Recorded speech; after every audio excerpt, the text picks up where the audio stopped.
अस्सलामुअलैकुम। आज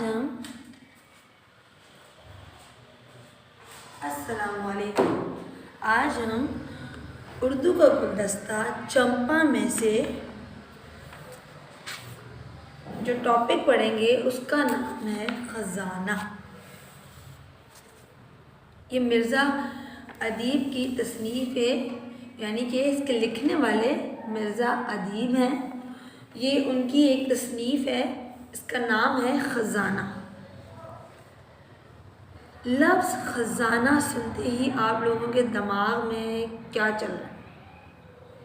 किसी को ये ख़याल आ रहा होगा कि ये बहुत बड़ा सा एक संदूक होगा जिसके अंदर हीरे जवाहरात होंगे, वो ख़ज़ाना होगा।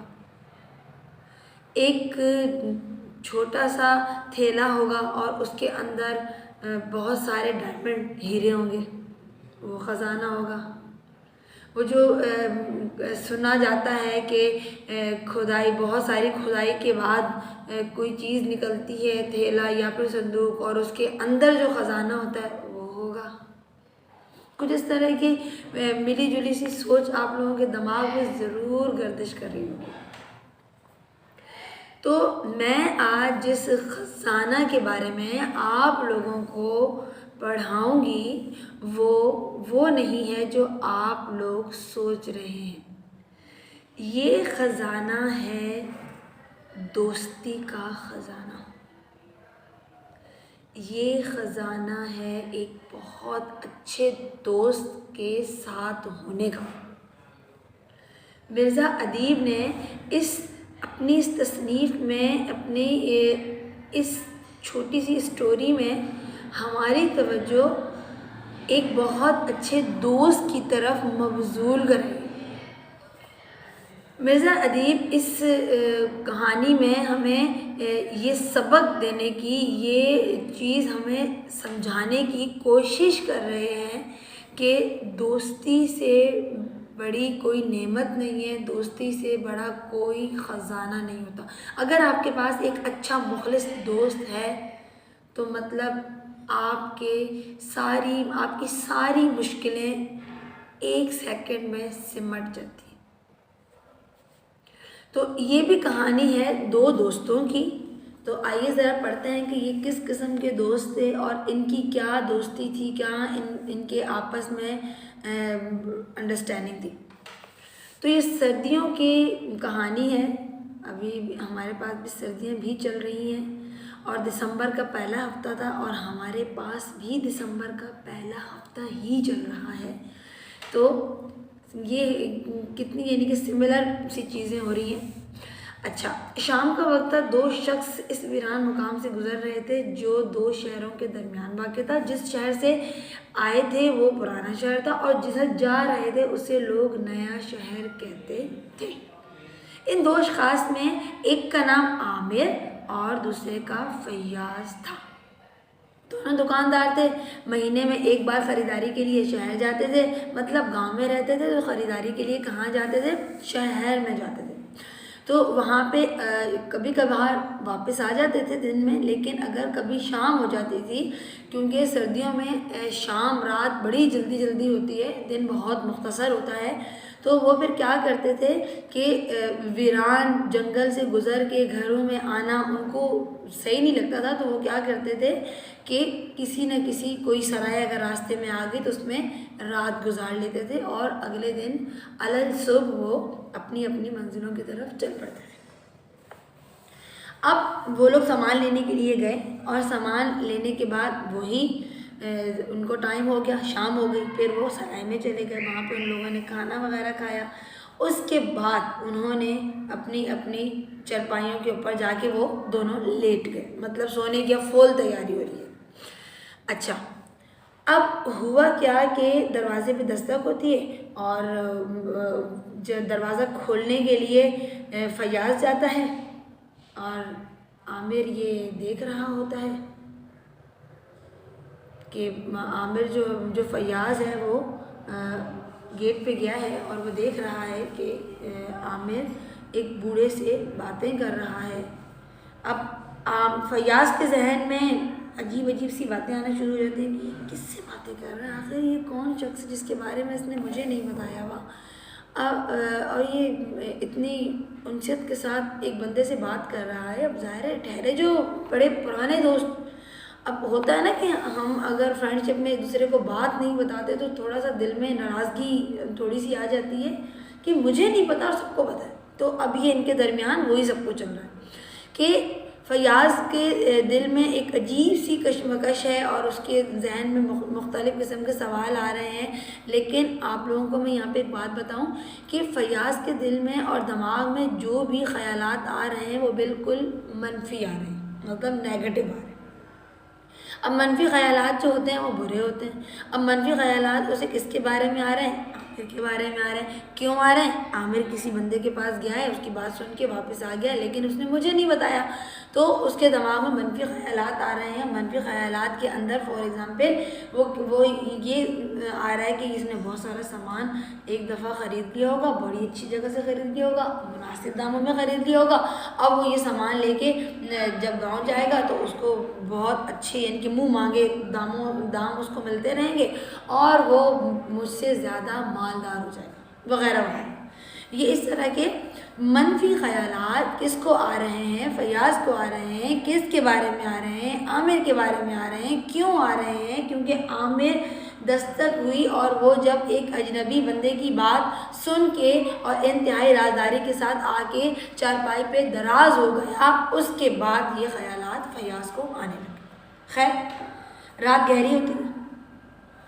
अब आप लोगों को मालूम होगा कि मगरिब के बाद तो सन्नाटा सा छा जाता है। दिसंबर और सर्दियाँ तो सर्दी ज़्यादा होती है और फिर खुले इलाकों में ज़्यादा सर्दी होती है। अब वही अब उनकी रात गहरी हो गई, अंधेरा भी खूब हो गया। तो जो देहात होते हैं वहाँ पे शहरों जैसी लाइटिंग नहीं होती। हम अगर आधी रात को भी कभी बाहर चले जाते हैं तो लाइटिंग ज़रूर होती है रोड वगैरह पे, लेकिन गांव में ऐसा बिल्कुल भी नहीं होता। वहाँ पे बहुत गहरी तारीकी होती है, अंधेरा बड़ा गहरा होता है। अच्छा, अब वो लोग चले, अब जब रात गहरी हुई तो आमिर अचानक से गायब हो गया। फ़याज़ को कहाँ नींद आ रही थी, उसके दिमाग में तो पता नहीं क्या क्या चल रहा था। फ़याज़ ने जब देखा चारपाई खाली है, उसने भी अपनी टॉर्च पकड़ी और वो भी पीछे पीछे हो लिया। किसके? आमिर के। अब जब वो उसने थोड़ा सा गैप रखा, वो पहले बाहर गया, उसने सराय में इर्द गिर्द हर जगह पे देखा, उसे कहीं पे भी आमिर नज़र नहीं आया। वो फिर उसके पीछे बाहर गया, घना वीराना घना जंगल और बहुत ही वीरान जगह, खैर चलता गया। थोड़ा सा आगे गया होगा कि उसे किसी के चीखने की, चिल्लाने की और दर्द से कराहने की आवाज़ आई। जब उसने बहुत गौर किया तो उसने कहा ये तो आमिर की आवाज़ है, या आमिर की आवाज़ ऐसे इस तरीके से क्यों आ रही है। जब वो आगे गया और उसने जाके देखा तो एक गड्ढा है और उसके अंदर आमिर गिरा।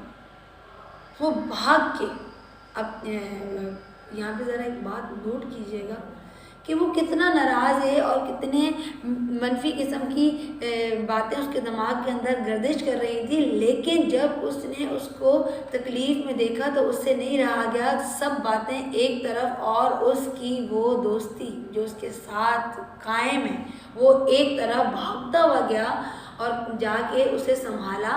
तो वो इतने में कहता है कि फ़याज़ सांप, और इसके बाद वो बेहोश हो जाता है।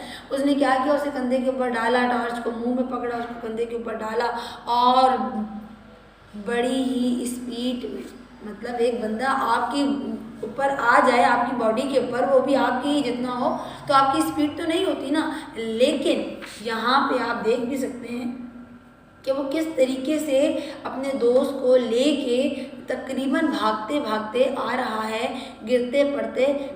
वहाँ पे एक उसे अस्पताल नज़र आया, ये भी उसकी किस्मत अच्छी थी कि इतने वीराने में भी कोई हॉस्पिटल उसको नज़र आ गया।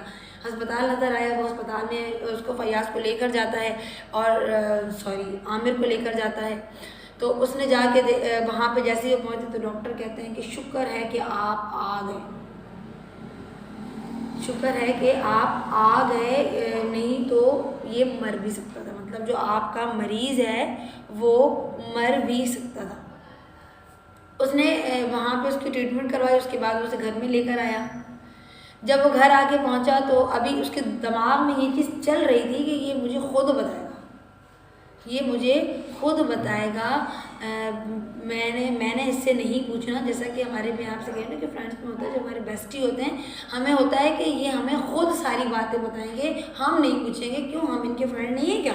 इस तरह की आती है ना मिली जुली सी बातें हमारे दिमाग में चलना शुरू हो जाती हैं। तो वो सब कुछ अब चल रहा है आमिर और फयाज की दोस्ती में।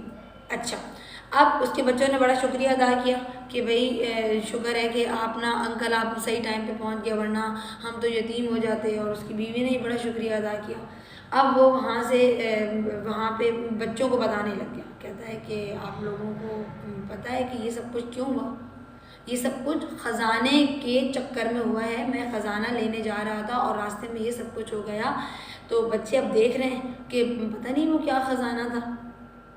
अब उनके दिमाग में वही चल रहा है, हीरे जवाहरात, संदूक और वगैरह वगैरह। अच्छा, अब जब उन्होंने देखा कि हमारे बाबा कह रहे हैं कि ख़जाना लेने की वजह से ये सब कुछ हुआ, और हाँ ख़जाना तो मुझे मिल भी गया। क्या ख़जाना था भला? तो वो कहता है कि मुझे सबसे कीमती ख़जाना मिल गया है, और वो सबसे कीमती ख़जाना है मेरा सच्चा दोस्त। मतलब कि सबसे जो कीमती ख़जाना मुझे मिला इस वाक़े के बाद, वो था मेरा सच्चा दोस्त। मैं ऐसे ही फिजूल में किसी अजनबी की बातों में आ गया और अपने दोस्त को भी धोखा दिया, लेकिन उस अजनबी ने मेरा साथ नहीं दिया। वो तो मुझे बस फंसा के चला गया, लेकिन मेरा साथ दिया तो मेरे सच्चे दोस्त ने। और मेरा सबसे जो बड़ा ख़जाना था, जो अहम चीज़ थी, वो था मेरा सच्चा दोस्त और उसकी दोस्ती। वो अगर टाइम पे नहीं पहुंचता तो मैं आज यहाँ तक नहीं पहुंचता। तो मिर्ज़ा अदीब ने जो चीज़ हमें समझाने की कोशिश की है वो है सच्ची दोस्ती। एक सच्चा दोस्त हमें बहुत मुश्किलों से मिलता है और धोखेबाज हमें बहुत से मिल जाते हैं। तो अगर आपको किस्मत से कोई अच्छा दोस्त मिल जाता है तो उसकी कदर किया कीजिए, और अच्छे दोस्त की दोस्ती निभाने के लिए हर मुमकिन कोशिश किया कीजिए।